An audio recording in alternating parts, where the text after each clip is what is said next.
ಆಗಿತ್ತು ಸರ್.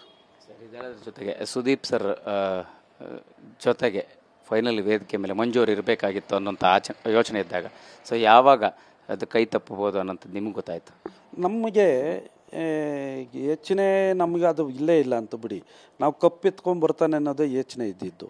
ಸಡನ್ನಾಗಿ ಬಂತಂದರೆ ಅದು ನಮ್ಮ ದುರುದ್ದೇಶ ಅಂತ ನಾವು ತೊಳ್ಕೊಂಡು ಇಲ್ಲ.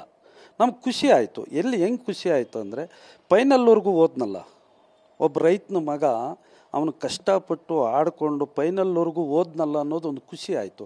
ಅಲ್ಲಿ ನನ್ನ ಪಕ್ಕದಲ್ಲಿ ಕೂತಿದ್ದು, ಏನು ದುಃಖನೇ ಪಡ್ತಾಯಿಲ್ಲ ನೀವು ಅಂದರು ನನಗೆ. ನಾನು ಹೇಳಿದೆ ನಮ್ಗೆ ದುಃಖ ಏನಿಲ್ಲಪ್ಪ, ನನ್ನ ಮಗ ಗೆದ್ದಿದ್ದಾನೆ, ಇವತ್ತು ನಮ್ಗೆ ಖುಷಿ ಆಗ್ತದೆ. ಅದು ಹಿಂಗೆ ಅಂತಂದರು. ಅವನು ಇವತ್ತು ಫೈನಲ್ವರೆಗೂ ಬಂದಿದ್ದಾನಂದರೆ ಗೆದ್ದಂಗೆ ನಮ್ಗೆ ಖುಷಿಯಾಗಿರೋದು. ಕಪ್ ತೊಗೊಂಬಂದ್ಬಿಟ್ರೆ ಖುಷಿ ಅಲ್ಲ.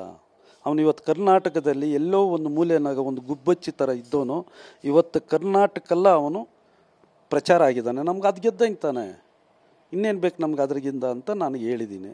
ಅವನು ಗೆದ್ದಂಗೆ ಸರ್, ಸೋತಂಗೆ ಏನಿಲ್ಲ, ನಮಗೆ ಗೆದ್ದಂಗೆ ಅವನಿಗೆ. ನಮ್ಗೆ ತುಂಬ ಎಂಜಾರ್ಜಿ ಆಗುತ್ತೆ, ಖುಷಿನೂ ಆಗುತ್ತೆ ಸರ್. ಸರ್ ವಿಶೇಷವಾಗಿ Sudeep sir Big Boss journey last ಅನ್ನೋವಂಥದ್ದು ಕೇಳಿದಾಗ ನಿಮ್ಗೆ ಹೆಂಗೆ ಅನಿಸುತ್ತೆ? ಮತ್ತು ಸುದೀಪ್ ಸರ್ ಜೊತೆಗೆ ಆತ್ಮೀಯ ಒಡನಾಟ ಇಟ್ಕೊಂಡಿರ್ತಕ್ಕಂಥವ್ರು ಆಪ್ತರು ಸಿನಿಮಾದಲ್ಲಿ ಆ್ಯಕ್ಟ್ ಮಾಡಿದ್ದಾರೆ, ಸೊ ಅದನ್ನು ಹೇಳೋಣ ಸರ್. ಸುದೀಪ್ ಜೊತೆಯಲ್ಲಿ ಇದೇ ಮಾಡಲ್ಲ ಅಂತ ಹೇಳಿದರು.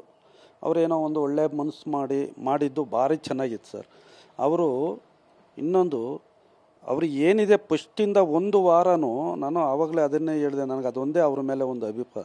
ಯಾರು ಏನೇನು ತಪ್ಪು ಮಾಡಿದ್ದಾರೆ, ಯಾರು ಒಳ್ಳೇದು ಮಾಡಿದ್ದಾರೆ, ಒಂದು ಶನಿವಾರ ಭಾನುವಾರ ಬಂದು ಎಲ್ಲರಿಗೂ ಒಂದು ಬುದ್ಧಿ ಹೇಳ್ಬಿಟ್ಟು ಹೋಗ್ತಾರಲ್ಲ, ಅದು ಆ ಗುಣ ಎಲ್ಲರಿಗೂ ಸಿಕ್ಕೋದು ಕಷ್ಟ ಇದೆ ಸರ್. ಸುದೀಪ್ ಸಾರಿಗಿರೋಂಥ ಆ ಗುಣಗಳು ಎಲ್ಲರಿಗೂ ಸಿಕ್ಕೋದು ಭಾರಿ ಕಷ್ಟ ಇದೆ.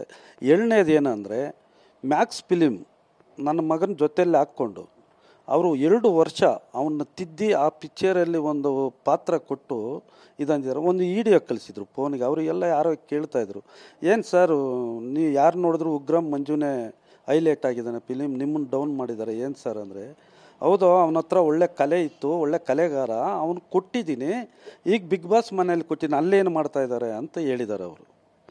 ಅವ್ರಿಗೆ ಏನು ಬೇಕೋ ಅಷ್ಟು ನನ್ನ ಮಗನ ಕೊಟ್ಟಿದ್ದಾರೆ, ಎಷ್ಟು ಬೇಕೋ ಅಷ್ಟೆಲ್ಲ ಅನುಕೂಲ ಮಾಡಿದ್ದಾರೆ. ಅವರು ಒಳ್ಳೆ ನಮ್ಮ ಕುಟುಂಬಕ್ಕೆ ಒಂದು ಭಾಗ ಅಂತ ಹೇಳ್ಬೋದು ಸರ್.